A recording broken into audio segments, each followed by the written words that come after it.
a Hechos capítulo 14. En el Nuevo Testamento tenemos Mateo, Marcos, Lucas y Juan, los evangelios. Y después de los evangelios está el libro de Hechos. A veces yo le he dicho al libro de Hechos, Lucas parte B, porque tú lees el principio de Lucas y el principio de Hechos y es muy obvio que Dios usó al ser humano Lucas para escribir este libro. Además, tú terminas el último capítulo de Lucas y continúas, y si saltas Juan y continúas en Hechos 1, es como que Hechos 1 fuera como si fuera Lucas capítulo 25, en realidad. ¿Sabían esto? Que Lucas es el autor humano que escribió más del Nuevo Testamento. La mayoría de las personas piensan que es que es Pablo, pero no es Pablo, es Lucas. Pablo escribió más libros, pero como el libro de Lucas es tan grande y Hechos aún más grande, con estos dos libros juntos, él escribió más que cualquier otro autor humano. Estamos en Lucas 14. Quiero empezar nuestra lectura en el versículo 21. Y el título de mi mensaje es ¿Por qué se va mi misionero? ¿Por qué se va mi misionero? Estamos en Hechos 14, versículo 21. Dice: Y después de anunciar el evangelio a aquella ciudad y de hacer muchos discípulos, volvieron a Listra, a Iconio y a Antioquía, confirmando los ánimos de los discípulos, exhortándoles a que permaneciesen en la fe y diciéndoles: es necesario que a través de muchas tribulaciones entremos en el reino de Dios. Y constituyeron ancianos en cada iglesia, y habiendo orado con ayunos, los encomendaron al Señor en quien habían creído. Pasando luego por Pisidia, vinieron a Panfilia, y habiendo predicado la palabra en Perge, descendieron a Atalia. De allí navegaron a Antioquía, desde donde habían sido encomendados a la gracia de Dios para la obra que habían cumplido. Y habiendo llegado y reunido a la iglesia, refirieron cuán grandes cosas había hecho Dios con ellos, y cómo había abierto la puerta de la fe a los gentiles. Y se quedaron allí mucho tiempo con los discípulos.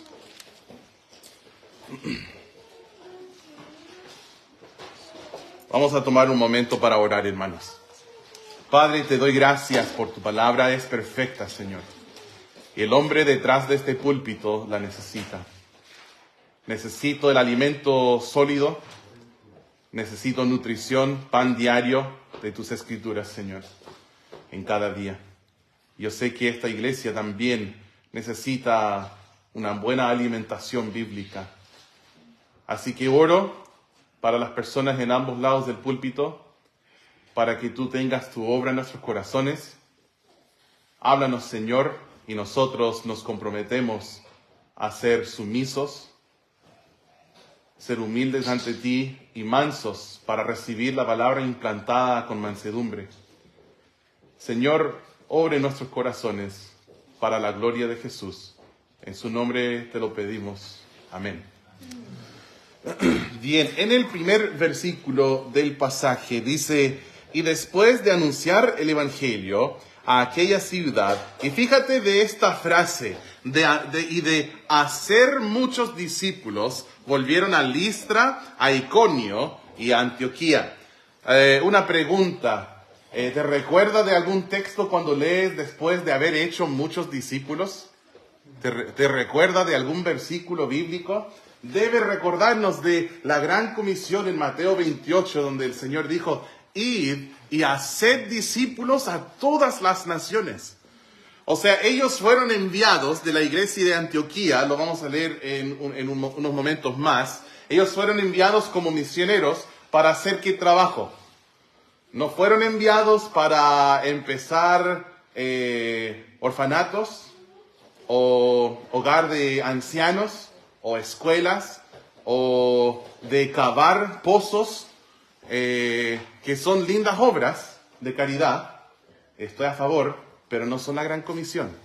Ellos fueron enviados para hacer discípulos. Esta es la gran comisión. O sea, misiones es glorificar a Jesús a través de establecer nuevas iglesias por medio de ir, predicar el evangelio, bautizar a los que se convierten y enseñarles que obedecen las escrituras. En su viaje misionero, Pablo y Silas hicieron la gran comisión. Ellos predicaron el evangelio e hicieron muchos discípulos. Después fue realmente un milagro que ellos pudieron volver a las ciudades de las cuales habían sido expulsados. Si tú lees el capítulo entero y el anterior, cómo ellos sufrieron persecución. Cuando ellos dicen que es necesario entrar en el reino de Dios a través de muchas tribulaciones, ellos lo entienden, lo dicen de experiencia. Existen ciertos movimientos religiosos que quieren enseñar que no es la voluntad de Dios que nosotros experimentemos ninguna dificultad. Si tú estás pasando por alguna dificultad, es porque no tienes fe. Pero ¿saben qué, hermanos? Es una mentira del diablo. Eso no está en ninguna página de las Escrituras. Nunca hagas a una persona enferma crónicamente sentirse culpable de pecado porque tiene enfermedad. No, tú no sabes cuáles son los motivos de Dios. Miren a uno de los hombres que sufrió más que cualquier otra persona en toda la historia, Job. Y Dios dice que él en ningún momento habló contra el Señor. No dijo ninguna palabra. Dice que él, cómo reaccionó a sus tribulaciones, se postró y adoró. Dijo, Jehová dio y Jehová quitó. No seas como sus amigos que fueron y le andaban acusando. Por eso te pasa, por menso. No. Él no había hecho nada. Al contrario, el diablo lo atacó y Dios le dio permiso. ¿Cómo? Sí, fue la voluntad de Dios. Dios en su soberanía permitió que las tribulaciones llegaran a la vida de Job. Y la Biblia nos dice a nosotros que si nosotros vamos a vivir piadosamente en Cristo Jesús, dice que sí o sí sufriremos persecución. Entonces, hay iglesias que dicen pare de sufrir y cosas así, pero esto no es verdad. No es verdad. Tampoco vayas a decir a alguien enfermo, si solo tuvieras fe puedes ser sanado. No, tú no sabes. Tú no sabes. Tú no sabes cuál es la voluntad del Señor. El mismo Pablo al final de una de sus cartas dice que deja a un tipo en la ciudad de Mileto porque estaba enfermo. ¿Y por qué no le sanó Pablo? ¿No tenía suficiente fe? No, era el apóstol Pablo. Tenía hasta autoridad apostólica, pero no siempre es la voluntad de Dios que uno sea sanado. A veces Dios no quiere evitar las tormentas en nuestras vidas. Lo que el Señor quiere es agarrarnos, tomarnos por la mano y atravesar las tempestades con nosotros. Entonces, esto es algo que ellos hablan en el versículo 22. Dice, confirmando los ánimos de los discípulos y dice, exhortándoles a que permaneciesen en la fe y diciéndoles, es necesario que a través de muchas tribulaciones entremos en el reino de Dios. Él les animó, o mejor dicho, ellos les animaron a seguir fiel a pesar de las dificultades de estas vidas. Miren, hermanos, si puedo hablar de mi corazón a su corazón, su pastor se va. Yo voy a estar muy lejos. Si tuviera vuelos rápidos, con poca escala, quizás puedo llegar en 30 horas ante alguna emergencia. Pagando un ojo de la cara para el pasaje. Voy a estar muy lejos, bastante lejos. Hermanos, dificultades vendrán en tu vida. Van a venir dificultades. Hermanos, necesitamos ser el tipo de cristiano donde no siempre estamos a solo una prueba de abandonar la fe. Necesitamos dejar de ser tan frágiles que si una hermana no me saluda en el culto, ya no vuelvo más a esta iglesia. O si alguien se olvida de mi cumpleaños, ya no le voy a saludar más cuando llegue a los cultos. Necesitamos dejar de ser tan sensibles y tan frágiles que cualquier viento de dificultad en la vida nos va a botar, sino estables y firmes. Él dijo, les exhortó a que permaneciesen en la fe. Y esa permanencia fuera en la ausencia del apóstol Pablo. Es importante que seamos fieles y que permanezcamos en la fe.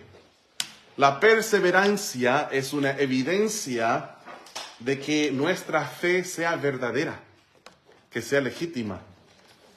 Si una persona no persevera, quizás no realmente tuvieron fe, o quizás tuvieron fe pero en el objeto incorrecto. A veces nosotros tenemos fe en un ser humano, y este ser humano nos falla, y nosotros le damos la espalda a Dios, como si Dios hubiera fallado. Pero nosotros somos quienes nos equivocamos, porque nuestra fe no tiene que estar puesta en el hombre. Nuestros ojos tienen que estar puestos en Cristo. Él es el autor y consumidor de la fe. No ningún pastor o apóstol o misionero. No, es Cristo. Los ojos puestos en Él. La perseverancia es importante. Miren lo que dice Juan capítulo 8. Pueden guardar su lugar en Hechos, porque vamos a volver. En el libro de Juan,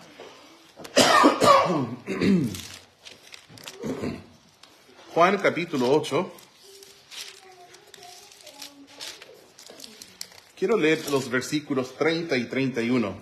Dice, hablando él estas cosas, en Juan 8:30, hablando él estas cosas, muchos creyeron en él. Dijo entonces Jesús a los judíos que habían creído en él, si vosotros permaneciereis en mi palabra, seréis verdaderamente mis discípulos. Y conoceréis la verdad, y la verdad os hará libres. Ahora, cuando tú lees frases así, tienes que entenderlas como frases que describen y no frases que cualifican. No sé si lo estoy diciendo bien o no. No es que permanece fiel y entonces serás salvo. No, es si tú eres salvo, entonces permanecerás fiel. ¿Ven la diferencia? Uno que es realmente salvo, el fruto va a ser fidelidad a Dios en su vida. En Hechos 2, miren una marca de una iglesia neotestamentaria. En Hechos capítulo 2, el versículo 42, dice, y perseveraban, ¿ven esa palabra? Perseveraban en la doctrina de los apóstoles, en la comunión unos con otros, en el partimiento del pan y en las oraciones. Habían sido salvos y bautizados alrededor de 3,000 personas que se añadieron a la iglesia, y dice que ellos perseveraban. La perseverancia es una marca de una iglesia neotestamentaria. Yo recuerdo, llegué a Guatemala en 2007, 2006, no me acuerdo muy bien. Y allá en Guatemala me encontré con una iglesia con unas tremendas instalaciones, muy grandes edificios. Y pregunté por esta iglesia, una iglesia bautista. Y me hablaron y me dijeron que esta iglesia en su día llegaban 300, 400 personas que se congregaban allí. Y luego se fue el misionero. Después se iba bajando cada año. Hasta ahora hay un grupito de mujeres que gobiernan esa iglesia. Y son muy pocos.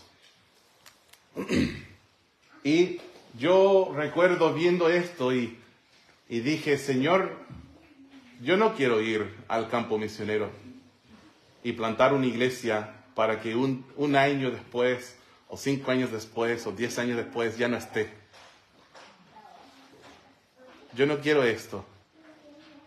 ¿Y saben qué, hermanos? Una marca de una iglesia neotestamentaria, una iglesia de Cristo, es que esta iglesia depende de su cabeza y no de un hombre. Y su cabeza es Jesús.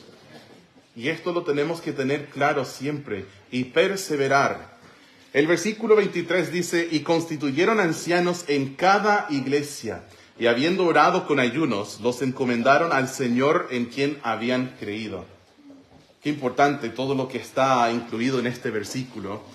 Algunos me han preguntado, ¿tienes miedo de dejar tu iglesia por tanto tiempo? Primeramente, no es mi iglesia. Amén. No es mi iglesia, yo no soy el dueño, no la compré con mi sangre, yo no soy su cabeza, es solamente Jesús. Eso lo tenemos que tener claro. Cristo es su dueño, Cristo es su cabeza, Cristo la compró con su propia sangre, la ganó con su propia sangre, dice las Escrituras. La gente en nuestra congregación no ha creído en mí, sino, como dice el versículo 23, en el Señor. Dice, los encomendaron al Señor en quien habían creído. ¿En quién creyeron? En el Señor. En el Señor. ¿Ven? El versículo 24 dice, pasando luego por Pisidia, vinieron a Panfilia y habiendo predicado la palabra en Perge, descendieron a Atalia. De allí navegaron a Antioquía, desde donde habían sido encomendados a la gracia de Dios para la obra que habían cumplido. Esta ciudad Antioquía debe sonar en la mente para quienes leen la Biblia. ¿Algún dato importante que se les recuerda de esta ciudad? ¿Sí? ¿Algo que pasó por primera vez en Antioquía? Por primera vez los discípulos fueron llamados cristianos, que en realidad probablemente habría sido un nombre despectivo, ¿cierto? Burlándose de que eran pequeños Cristos. Pero qué lindo nombre despectivo, ¿no? Yo quisiera que me acusaran de ese nombre. Wow, él es tan parecido a Jesús, le voy a decir que es un cristiano, es un pequeño Cristo. Yo quisiera que me acusaran de esto. Hoy en día todo el mundo dice, yo soy cristiano, pero yo quisiera que me acusen de ser cristiano. Qué hermoso, ¿no? También nosotros podemos ver en Antioquía, que es donde Pablo y Silas, discúlpeme, vayan conmigo, es Pablo y Bernabé, a Hechos 13, vamos a leer los versículos 1 al 4. Hechos 13, 1 al 4, podemos ver que es aquí donde ellos fueron enviados, de donde fueron enviados como misioneros. Dice en el versículo 1, había entonces en la iglesia que estaba en Antioquía profetas y maestros. Bernabé, Simón, el que se llamaba Níger, Lucio de Cirene, Manaén, el que se había criado junto con Herodes el tetrarca, y Saulo. Ministrando estos al Señor y ayunando, dijo el Espíritu Santo, apartadme a Bernabé y a Saulo para la obra que los he llamado. Entonces, habiendo ayunado y orado, les impusieron las manos y los despidieron. Ellos entonces, enviados por el Espíritu Santo, descendieron a Seleucia y de allí navegaron a Chipre. Hermanos, ¿saben por qué nosotros llamamos a estos capítulos el primer viaje misionero del apóstol Pablo? Es porque la palabra misionero significa enviado. Entonces la iglesia de Antioquía, el liderazgo se juntó, ayunó y oró, y después el Espíritu Santo manifestó que era su voluntad que Pablo y Bernabé fueran misioneros.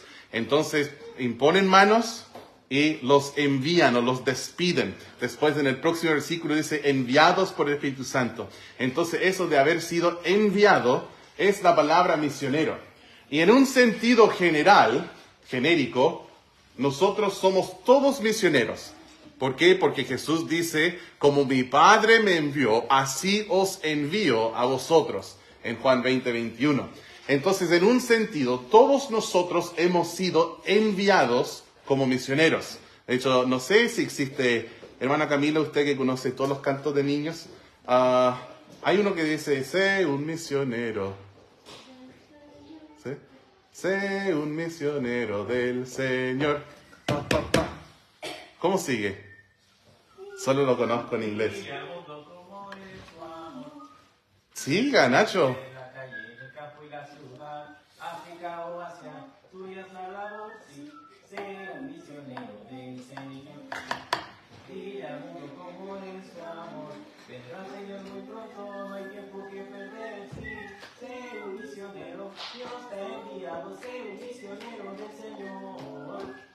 Qué bien, qué bien.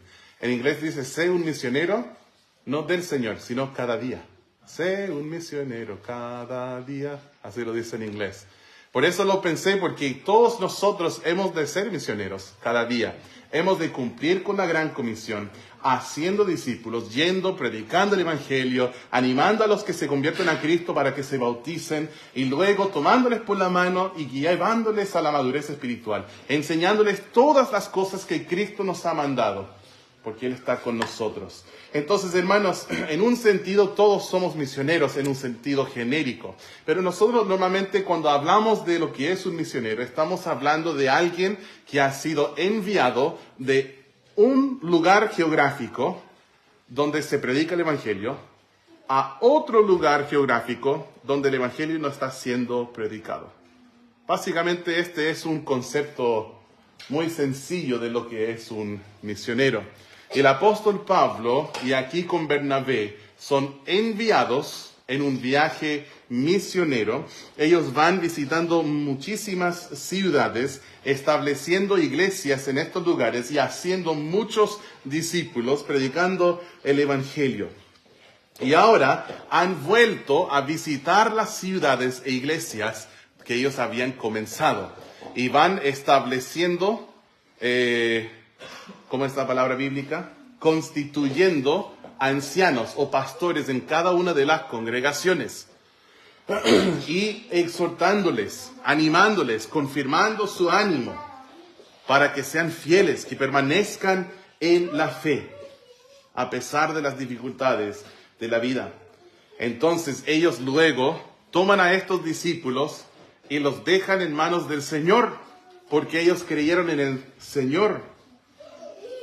Jesús es el buen pastor y Él cuida de su iglesia. Sí. El versículo 27 dice, habiendo llegado y reunido a la iglesia, ahora hermanos, ¿dónde están ellos? Después de su gira. ¿Gira es un viaje? Gira. Me confundo entre gira y giro. Después de su gira a todas estas ciudades, han vuelto a la ciudad de Antioquía, de donde habían sido enviados, encomendados a la gracia de Dios para la obra que habían de cumplir, y ahora la han cumplido. El versículo 27, y habiendo llegado, ahora estamos hablando de Antioquía, están en casa de nuevo, y habiendo reunido a la iglesia, refirieron cuán grandes cosas había hecho, ¿quién? Dios. Hermanos, están en sus Biblias, estamos en Hechos, capítulo 14, versículo 17. Dice, y habiendo llegado y reunido a la iglesia, refirieron cuán grandes cosas había hecho, ¿quién? Dios. Gracias, Miguel. Oh, pensé que estaba solo. Cuán grandes cosas había hecho Dios con ellos.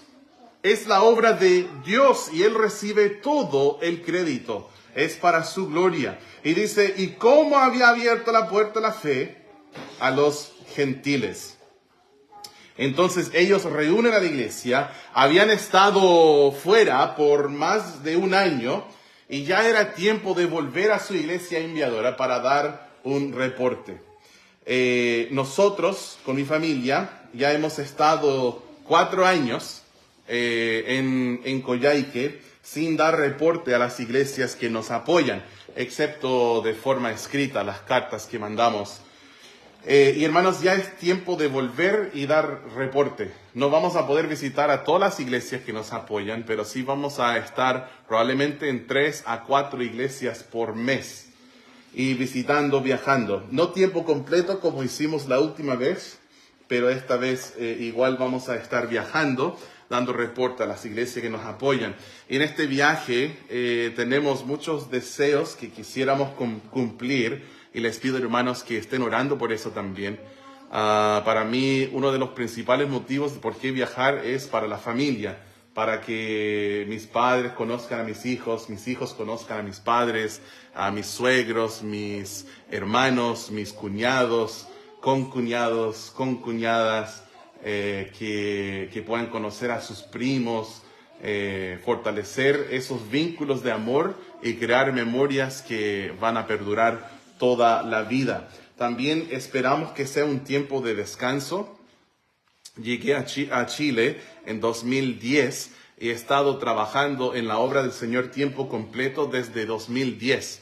Entonces igual esperamos poder bajar un poquito las revoluciones allá y descansar, tener un tiempo de reposo. Es mi anhelo que mis hijos puedan entender y conocer la cultura de mi país natal, para que quizás un día, si vuelven allá, puedan ya conocer cómo es. Y cuando visitamos a las iglesias, quiero demostrarles gratitud y quiero referirles cuán grandes cosas ha hecho Dios. Porque, hermanos, a los 19 años más o menos, yo empecé a dar a misiones. Yo dije, voy a dar 10% mi dinero, mi diezmo, a la iglesia local para apoyar la obra de Dios local. Y más allá del diezmo, quiero dar una ofrenda misionera. Y en ese entonces yo ganaba el sueldo mínimo. Entonces un 10% del sueldo mínimo fue un gran sacrificio. Allá el sueldo mínimo es mucho más que acá, pero también, no sé, el arriendo de una casa pequeña probablemente es como 10 veces más que Coyhaique. Entonces tampoco el dinero rinde tanto como algunos quizás piensan. Pero era un gran sacrificio para mí, y un predicador llegó a nuestra iglesia, un misionero, había sido misionero en Corea. Él nos exhortó y nos animó para que nosotros sacrificáramos para dar a misiones más allá del diezmo. Y hermanos, quiero animarles a ustedes también que lo hagan, que puedan diezmar y después, más allá del diezmo, dar una ofrenda misionera. Y yo empecé con 5% de mis ingresos a misiones. Y después subí del 5 a 10, de 10 a 15, de 15 a 20, 25 a 30. Y nosotros actualmente damos el diezmo a la iglesia y 30% de nuestros ingresos a misiones por medio de la iglesia. Y yo he sacrificado por muchos años, con mucho sacrificio, a misiones. Y nada me da más gozo que ver el fruto. Cuando yo veo el fruto de mis ofrendas misioneras en Ghana, en Tailandia, en Ecuador y en diferentes lugares alrededor del mundo, me inyectan una alegría, un gozo. ¿Por qué? Porque te voy a decir algo. Quizás tú sientes en ti y dices, oh, interesante lo que comenta el pastor, pero yo no estoy ni ahí con las misiones. Probablemente es porque no das a misiones, porque donde está tu tesoro, ahí también está tu corazón. Entonces, cuando nosotros no ofrendamos a misiones, no salimos a ganar almas los sábados, no entregamos tratados, no hacemos discipulados, no es importante para nosotros misiones. Pero cuando nosotros sacrificamos para misiones y luego alguien se pone en el púlpito para leer una carta, nosotros estamos ahí con baba. Cuéntame, ¿cómo le va a Abel Gallardo en Tailandia? Yo me pongo tan feliz cuando me escriben y yo leo cada carta misionera que me llega. ¿Saben qué? Me llega a veces 2 o 3 cartas por día. Porque tantas veces que he predicado alrededor del mundo, la gente toma mi correo y empieza a enviarme nomás sus cartas y yo las leo cada una. No falta ninguna. Sí o sí, y me da mucho gozo ver la obra de Dios alrededor del mundo. Entonces, hermanos, cuando yo vuelva a Estados Unidos para esta estadía de medio año, voy a estar predicando en muchas iglesias. Y es mi anhelo poder mostrar gratitud, porque yo sé que hay gente que gana, quizás hay una anciana viuda que recibe una pensión más mínima al mes, y ella sacrifica de esto para apoyar misiones. Ella lo manda para que pueda haber gente salva en la Patagonia. Y yo quiero ir y quiero decir a gente como ella gracias. Y yo quiero que puedan ver el fruto y escuchar lo que Dios ha hecho. Este es uno de mis grandes anhelos. Y otro de mis anhelos, hermanos, es que pueda ir a reclutar. que podamos reclutar más misioneros, porque necesitamos más misioneros. No solo aquí en la Patagonia, sino alrededor de todo el mundo. Los campos ya están blancos y pues la mies es mucha, pero los obreros son pocos. Y yo deseo que Dios pueda usarme para que hombres y mujeres puedan ser llamados a servirle tiempo completo en cualquier rincón de la mies. Entonces, hermanos, les pido que puedan estar orando por eso. Por familia, por descanso, por el tema de cultura, gratitud, fruto y también promoviendo lo que es las misiones. Y también espero que este mensaje, si tienes algunas dudas por qué se va mi misionero, quizás pueda ayudar a que vean el patrón bíblico de que un misionero sea enviado y que luego vuelva y que dé reporte de la obra misionera. Y para que estén orando, hermanos. Entonces dice en el versículo 27, dice, y cómo había abierto la puerta de la fe a los gentiles. Ellos llegaron a la iglesia en Antioquía con muchas ganas de decirles todo lo que Dios había hecho, porque Dios había abierto una gran puerta. Y saben que esa puerta se abrió hace aproximadamente 2000 años y sigue abierta esta puerta. Hoy en día hay una puerta abierta. Nosotros, imagínense que hace una semana, hermano Nelson estaba entregando cientos de escrituras en el regimiento. Hermanos, cosas así no suceden en comunista China. No, tú ni puedes evangelizar, te echan a la cárcel. Pero estamos en un lugar con una gran puerta abierta.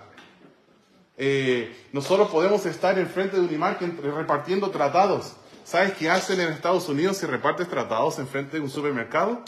La policía, y te echan. Pero aquí tenemos bastante libertad y una gran puerta abierta. Yo imagino cómo sería para misioneros, para cristianos en lugares donde es ilegal evangelizar, como en Israel, por ejemplo. Cómo los cristianos, cada vez que abren su boca por Cristo, están arriesgando su libertad.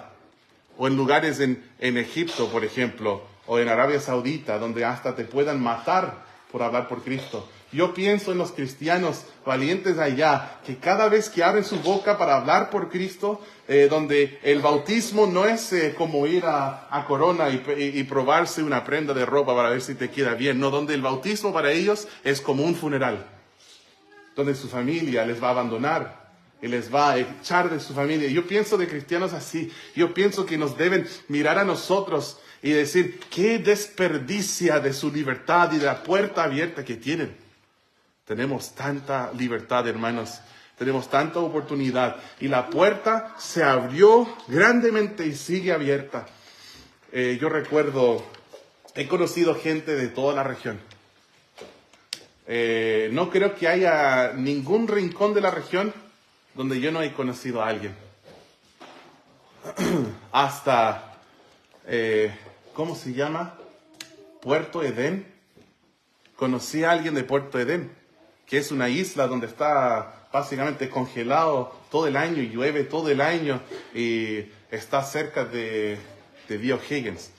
Y donde los barcos no pueden llegar porque la isla está rodeada de hielo.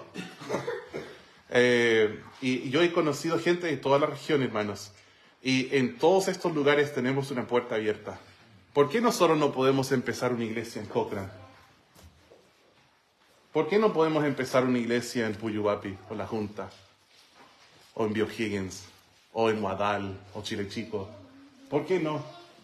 Hermanos, aquí tenemos lo necesario para hacer la gran comisión, no solo aquí en Coyhaique, sino en Chacabuco, en Aysén, en Cisnes, en Mañiguales, en Amengual, en Ñirehuao, en Tapera. Hermanos, nosotros podemos hacer la gran comisión en toda la región.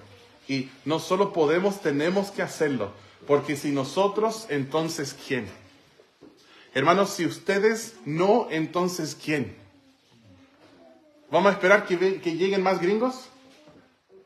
No. ¿Qué tienen los gringos que ustedes no tienen? Ustedes tienen el Espíritu Santo, tenemos vida eterna y tenemos la misma gran comisión que Cristo dio a los gringos. Amén. Hermanos, tenemos mucho trabajo que hacer. Mucho trabajo que hacer, porque se me ha abierto puerta grande y eficaz, dijo Pablo en 1 de Corintios 16, 9. Sigue abierta la puerta. Tenemos mucho trabajo que hacer. Amén. Vamos a concluir esta enseñanza. Mandamos un saludo a nuestros amigos que están viendo en línea.